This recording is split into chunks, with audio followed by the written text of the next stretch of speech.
Hello everyone and welcome to Umar reacts. आज हम बात करेंगे मूवी एनिमल की। एनिमल मूवी का रिव्यू देंगे जो कि बहुत ज़्यादा हिट हुई है, बहुत ज़्यादा मशहूर हुई है, बहुत ज़्यादा बिजनेस कर रही है।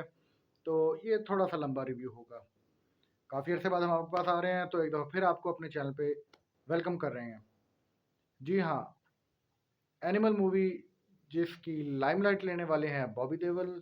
उन्होंने एक छोटा सा लेकिन बहुत इम्पैक्टफुल रोल किया है, लेकिन एक और तरह से कह सकते हैं कि आप वो मेन एंटागनिस्ट का रोल भी है। इस वजह से वो ज़्यादा इम्पैक्टफुल भी लगा। उनके फ्यू सीन्स हैं, हार्डली 4 to 5 सीन्स हैं, और इसी वजह से वो ज़्यादा इम्पैक्टफुल रहा। सबसे पहली बात हम मेन विलन की ही करेंगे, जिसका कैरेक्टर मैं स्पॉइलर देने के बाद बिना आप लोगों को बताता चलूँ कि एक इम्पैक्टफुल कैरेक्टर है। उसको प्ले बहुत ज़बरदस्त किया गया है, और उसको जो छोटा रखा गया है उसमें मूवी में एक उम्फ लाने का बेनिफिट उस शॉर्ट रोल ने प्ले किया है। और सेकंड चीज़, कई लोग इस चीज़ के ऊपर एतराज़ कर रहे हैं कि जी उसका रोल छोटा रखा गया है, उसमें ये किया गया है, उसमें वो किया गया है। और भाई, उस मूवी के अंदर जो उसने कैरेक्टर दिखाया है, जो बॉबी देओल को जितना उसने स्क्रीन टाइम दिया है, जो उस कैरेक्टर के फीचर्स दिए हैं, वो इतने इम्पोर्टेंट थे और उनको इसी तरह रखना ज़्यादा ज़रूरी था मेरे आइडिया के मुताबिक। अगर आप इस रोल को लेंथी करते तो वो इतना इम्पैक्टफुल ना रहता। और कुछ जो उसमें एलिमेंट्स हैं मैं उनको डिस्कस नहीं करूँगा। उनकी वजह से भी उस रोल की जो एक धमाका है, उस रोल का जो एक इम्पैक्ट है, जो एक उस रोल का सिनेमा के ऊपर या बिग स्क्रीन के ऊपर जो पनाश है, वो बहुत ज़बरदस्त नज़र आ रहा है। आगे चलते हैं रणबीर कपूर के ऊपर। एज़ यूजुअल वर्सेटिलिटी की इंतहा कर दी। संजू बाबा, संजू कैरेक्टर पे, संजू मूवी के कैरेक्टर में भी उन्होंने जिस तरह किया था, और रॉक स्टार में जिस तरह से उन्होंने प्ले किया था, इसमें भी उन्होंने जो 2-3 लुक्स दिए हैं वो बहुत ज़बरदस्त हैं मूवी के अंदर। और अब आ जाते हैं दूसरे कैरेक्टर्स पे। रश्मिका मंदाना का कोई इतना इम्पैक्टफुल कैरेक्टर नहीं रहा, कुछ डायलॉग डिलीवरी में उनके इश्यूज रहे, बट हाँ, साउथ का फ्लेवर देने के लिए, टच देने के लिए उनको ज़रूर यूटिलाइज किया गया, और वो मूवी के हक में साबित हुआ। ट्रिप्टी डिमरी का जो कैरेक्टर था वो सिर्फ एक मसाले के लिए रखा गया था। वो पता ही लग रहा है स्टोरी में किसी हद तक उसकी रेलिवेंसी बनाई गई, और फिर भी उस कैरेक्टर ने ट्रिप्टी डिमरी के फैन फॉलोइंग को इम्प्रूव किया है। मेन थीम मूवी का यही था, फादर सन रिलेशनशिप, सॉरी फादर सन रिलेशनशिप। फादर सन रिलेशनशिप के हिसाब से अनिल कपूर ने जो कैरेक्टर प्ले किया है फादर का, लीड रोल के, वो बहुत ज़बरदस्त किया है। नो डाउट वो एक सपोर्टिंग रोल थे, लेकिन जिस तरह से उन्होंने अपनी डायलॉग डिलीवरी और उन्होंने अपनी फादर होने की, एक स्ट्रिक्ट फादर होने के जो फीचर्स होते हैं, जो अनासिर होते हैं, जो चीज़ें होती हैं, वो उन्होंने कंप्लीट शो करवाई हैं। स्टोरी के अंदर हम ज़्यादा नहीं जाएंगे, लेकिन एक बात ज़रूर करेंगे, movie was a mixture of a lot of movies and a lot of characters and a lot of scenes. इसकी मैं आपको एग्जांपल देता हूँ। एग्जांपल सब नंबर 1, जो फर्स्ट सीन है बॉबी देओल का, जिसमें वो एक बंदे को मारते हैं, तो वो जिस तरह से उन्होंने उसको किल किया है फर्स्ट अपने सीन के अंदर, अपने वेडिंग सीन में, वो बिल्कुल जोकर के कैरेक्टर, जोकर मूवी के कैरेक्टर से उठाया गया और वो शॉट वैसे ही लिया गया है। इसी तरह इंस्पिरेशन जो पूरे उसके अंदर हवेली के अंदर, हवेली कह लो उसे, मेंशन कह लो उसे, जो कि सैफ अली खान का मेंशन बेसिकली ज़्यादा यूटिलाइज किया गया है पटौड़ी पैलेस इस मूवी की मेकिंग के अंदर। तो जो मिड के अंदर वो मूवमेंट कर रहा है और जिस तरह से वो घूम रहा है लीड कैरेक्टर, उसकी इंस्पिरेशन जो मुझे लगी, एक मूवी आई थी 2020 में एल कैपोन के नाम से, गालबन मूवी का नाम भी एल कैपोन ही था, जिसमें टॉम हार्डी लीड कर रहे थे। वो काफ़ी हद तक उसकी इंस्पिरेशन, उसकी मूवमेंट, उसका गाउन के अंदर घूमना फिरना, वो उससे मुझे अटैच्ड लग रहा था। अब आते हैं वो पूरा सीन जो कि हॉलवे का सीन है, जिसके सबसे ज़्यादा कह लो चर्चा है। पूरी दुनिया में इस टाइम। वो हॉलवे का जो सीन है सबको ही पता है।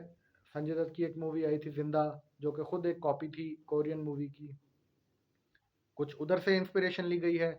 और जो लुक है कि वो एक धोती कुर्ते में आ रहा है और साथ उसने गंडासी सी ली हुई है, या एक गंडासी जो है, वो सारा लुक मौला जट से और फवाद खान से इंस्पायर्ड लग रहा था।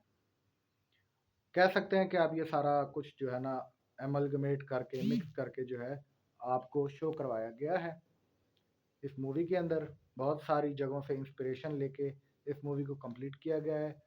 जो बेसिक स्टोरी थी वो एक रिवेंज मूवी थी, कह लो एक आपसी लड़ाई जो देहातों में अक्सर विलेज एरियाज में लोगों की सदियों और पुश्तों के ऊपर लड़ाइयाँ और झगड़े चलते रहते हैं, उन मसाइल के ऊपर मूवी बनी हुई थी जो एंड पे आके रिवील होते हैं।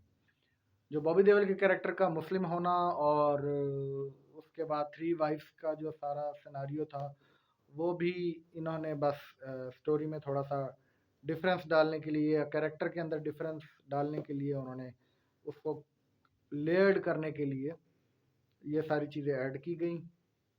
और नेक्स्ट जो चीज़ है सबसे इम्पोर्टेंट, इस मूवी का मिसोजिनिस्टिक कैरेक्टर और वायलेंट कैरेक्टर होना।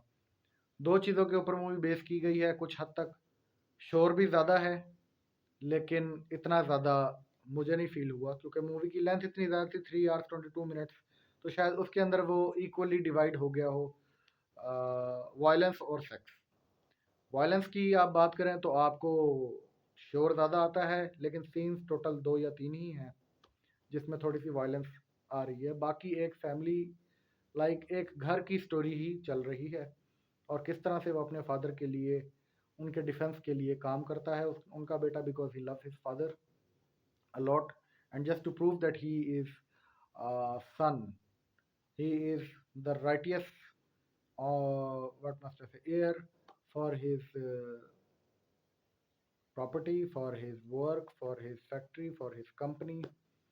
इस टाइप का जो है ना शो करवाने के लिए उन्होंने सारा वो दिखाया है।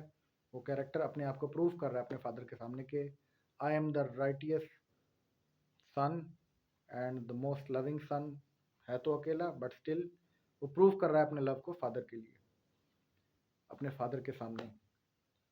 एंड में उन्होंने थोड़ा सा डिफरेंट कर दिया एक शॉट डाल के, और फिर रणबीर कपूर को ही इस शॉट के लिए यूज़ किया गया, जिससे पता लगता है कि इस मूवी का नेक्स्ट पार्ट भी आना है जिसमें बॉबी देओल के कैरेक्टर का एक भाई दिखाया गया है, और वो भी रणबीर कपूर को, उसकी पर्सनैलिटी भी सेम है और उसका बात करना चलना फिरना भी सेम है।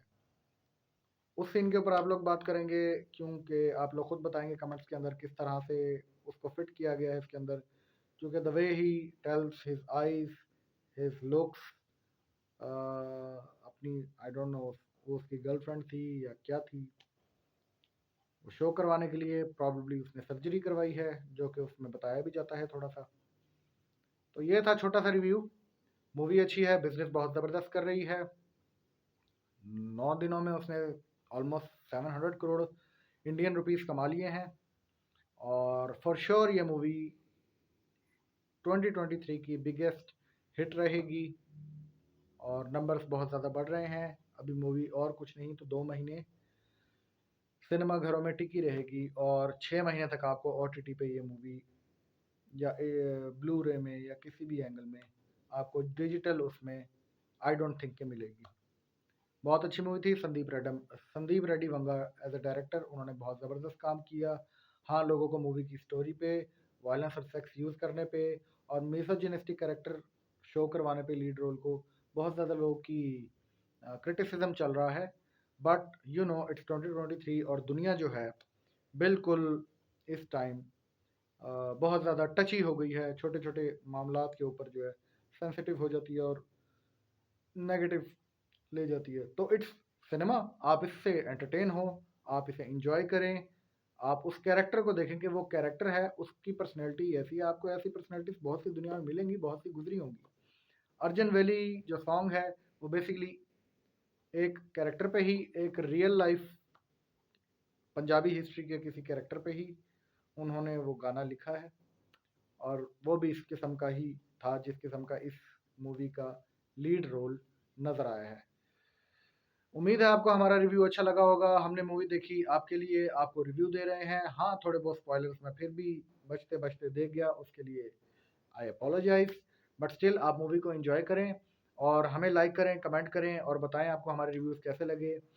होपफुली आपकी सपोर्ट से, आपकी सब्सक्रिप्शन से, आपके लाइक से, आपके व्यूज़ से हम आपको और भी बहुत ज़बरदस्त मटीरियल मूवी से रिलेटेड देते रहेंगे और कोशिश करेंगे और भी एंटरटेनमेंट रिलेटेड मटीरियल और रिव्यूज़ और फैक्ट्स आपके साथ वो करें, डिस्कस करें। एक और बात, इस मूवी के अंदर कुछ पहले भी personalities as a lead role select की गई थी, जैसे कि महेश बाबू, लेकिन उन्होंने इसकी वायलेंस और इसके स्क्रिप्ट को देखते हुए और अपनी फ़ैन बेस को देखते हुए रिजेक्ट किया था। उसके बाद भी एक दो पर्सनैलिटीज़ को, एक दो स्टार्स को, साउथ के स्टार्स को अप्रोच किया गया, लेकिन एट द एंड ये रोल रणबीर कपूर की झोली में आया और उन्होंने उसको बखूबी निभाया और लोग इस टाइम उनकी एक्टिंग को, उनकी स्टाइल को, उनके पनाश को बहुत इंजॉय कर रहे हैं। आप भी इंजॉय करें, हम भी इंजॉय कर रहे हैं। मिलेंगे अगले रिव्यू में, अगली किसी न किसी ज़बरदस्त मूवी के रिव्यू में। फॉर एग्जांपल डंकी, हम डंकी का रिव्यू करेंगे। जब वो मूवी आएगी उसको देखेंगे, फिर आपके साथ रिव्यू शेयर करेंगे। तब तक के लिए गुड बाय।